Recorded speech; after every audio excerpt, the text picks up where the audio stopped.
இமயமலை அடிவாரத்தில் ஒரு மடம். அங்கே ஒரு சன்னியாசி இருந்தார். அவர்கிட்ட ஒருத்தர் வந்தார். சுவாமி, ஆசையை உதற நினைக்கிறேன், முடியல, ஒட்டிக்கிட்டே வருது அப்படின்னாராம். இப்படி உட்கார, ஒரு கதை சொல்கிறேன் அப்படின்னு சொல்லி அவர் சொல்ல ஆரம்பித்தாராம். அவர் சொன்ன கதை என்னென்னா, ஒரு ஊரில் ஒரு ஆள் இருந்தான். அவன் பேர் குப்புசாமி. அவங்ககிட்ட எப்பவும் ஒரு பழைய தொப்பி இருக்கும், விடவே மாட்டான். அதனால் அவனை எல்லோரும் தொப்பி சாமி அப்படின்னு தான் கூப்பிடுறது வழக்கம். ஒரு புது தொப்பி வாங்கிக்கப்படாதாப்பா அப்படின்னு நண்பர்கள்லாம் சொல்லி பார்த்தாங்க. பணத்துக்கு எங்கே போவேன் அப்படின்னு விட்டானான். பணம் வச்சுருக்கான், செலவு பண்ண மனசு வரல. மகா கஞ்சன். பழைய பாட்டில்கள்லாம் வாங்கி விற்றுக்கிட்டு இருந்தான். அப்படி ஒரு தடவை பழைய கண்ணாடி சாமான்களை ஏலத்தில் எடுத்தப்போ அதில் ஒரு அருமையான சென்ட்டு பாட்டில் கிடச்சிது. உடனே ஒரு ஐடியா பண்ணான். அந்த சென்ட்டை சின்ன சின்ன பாட்டில்களில் அடைச்சி ஜன்னல் ஓரமாக அடுக்கி வச்சுட்டான். அதை விற்றா நிறைய பணம் கிடைக்குமே. அதனால் இதுக்கு இடையில் ஒரு நாள் அவன் அப்படியே உட்காந்துருந்தான். அந்த நேரம் நண்பன் வந்தான். ஏண்டா, உன் பழைய தொப்பியை மாற்றப்படாதா? ஊரில் எல்லோரும் கேலி பேசுகிறாங்களே உன்னை தொப்பி சாமின்னு அப்படின்னு சொல்லி கேட்டிருக்கான். இந்த சென்ட்டு பாட்டில் விற்றதும் பணம் வரும், அதுக்கப்புறம் பார்க்கலாம் அப்படின்னு நானா இவன். சரி வா, நீச்சல் குளத்துக்கு போயிட்டு வருவோம் அப்படின்னு கூப்பிட்ருக்கான் நண்பன். 2 பேரும் போனாங்க. அதே நேரம் அந்த ஊர் நீதிபதியும் அங்கே குளிக்க வந்தாராம். அவர்கிட்ட இருந்தது விலை வசந்த ஒரு புது தொப்பி. அதை அங்கே இருந்த ஸ்டாண்டில் மாட்டிவிட்டு குளிக்க போனார். இதுக்கிடையில் குப்புசாமி குளிச்சுட்டு வந்தான். அவனுடைய பழைய தொப்பியை காணலை. அந்த புது தொப்பியை பார்த்தா இது நண்பனுடைய வேலை தான் அப்படிங்கிறதாக புரிஞ்சுக்கிட்டு அதை எடுத்து மாட்டிகிட்டு வந்துட்டான். நீதிபதி குளிச்சுட்டு வந்து பார்க்குறாரு, தொப்பியை காணும். போலீஸில் புகார் கொடுத்தார்.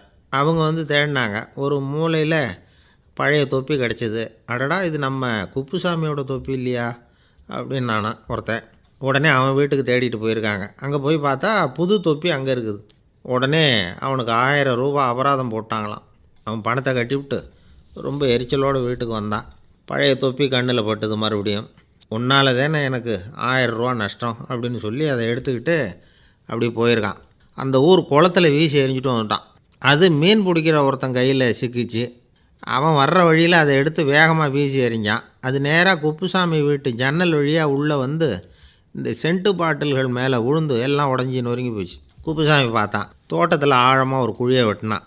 அந்த தொப்பியை போட்டான், மூடிவிட்டான். இதை அடுத்த வீட்டுக்காரன் பார்த்தான். ஏதோ புதையல் தான் வச்சுருக்கான் போல இருக்குன்னு நினச்சான். போலீஸில் போய் புகார் கொடுத்துட்டான்.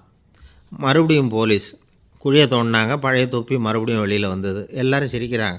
அன்னைக்கு ராத்திரியே அந்த தொப்பியை எடுத்துக்கிட்டு நேராக புறப்பட்டான். ஒரு கல்லில் அதை சேர்த்து கட்டி குடிநீர் தொட்டி இருக்கும்ல, அதில் போட்டுட்டு வந்துட்டான். இனிமேல் என்ன பண்ணும் பார்ப்போன்னு. ஒரு நாள் திடீர்னு குழாயெல்லாம் அடைப்பட்டு போச்சு. மாநகராட்சி அலுவலர்கள் என்னன்னு பார்த்தா அந்த பழைய தொப்பி குழாயை அடைச்சிக்கிட்டு இருக்குது. இது குப்புசாமியோட தொப்பிங்கிறது தான் எல்லாருக்கும் தெரியுமே. உடனே குடிநீரை பாழாக்கணத்துக்காக குப்புசாமிக்கு கோர்ட்டு 2500 ரூபா அபராதம் போட்டுவிட்டுது. அதையும் கட்டிவிட்டு வெளில வந்தான். கடைசியாக முடிவு பண்ணான். ஒரு நெருப்பு குச்சியை கிழிச்சான். தொப்பியை கொளுத்தினான். எரிஞ்சுது. எடுத்து வெளில எரிஞ்சான். கொஞ்ச நேரத்தில் தீ அணைப்பு படம் வந்துட்டுது. ஆமாம், இவன் எடுத்து எரிஞ்சது வெளியில் விழுந்து வீட்டு கூரையே பற்றிக்கிட்டு எரிய ஆரம்பிச்சுட்டுது. அவனோட பணத்தாசையும் அதோடு சேர்ந்து எரிஞ்சு போச்சான். இப்படி ஒரு கதை. இந்த கதையை சொல்லி முடித்தார் அந்த இமயமலை அடிவாரத்தில் இருந்த சன்னியாசி.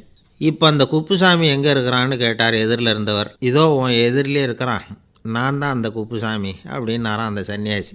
அந்த குப்புசாமிகிட்ட இருந்தது மாதிரி ஒரு பழைய தொப்பி நம்ம ஒவ்வொருத்தர்கிட்டையும் உண்டு. அதை எப்படி தொலைக்கிறதுன்னு தெரியாமல் தடுமாறிக்கிட்டு இருக்கிறோம். அது என்ன தொப்பிங்கிறீங்களா? அதுதான் நம்மை சூழ்ந்திருக்கிற மாயை அப்படிங்கிறார் சுவாமி சின்மயானந்தர். மெய்ஞானம் கிடைக்கிறப்போ மாயை எரிஞ்சு போகும் அப்படிங்கிறது அவருடைய கருத்து. நம்மால் ஒருத்தர் வேகமாக ஓடி வந்தார். காலில் மாட்டியிருந்த பழைய செருப்பு 2ஐயும் ஆவேசமாக தூக்கி ஒரு கிணத்துல போட்டுட்டு வெறுங்காலோடு நடந்து வந்துக்கிட்டு இருக்கிறார். ஏன் அப்படி பண்ணீங்க அப்படின்னு கேட்டோம். அந்த செருப்புக்கு சொந்தக்காரன் பின்னாடி வந்துக்கிட்டு இருக்கிறான், அதனால் அப்படி பண்ணேன் அப்படிங்கிறார் இவர்.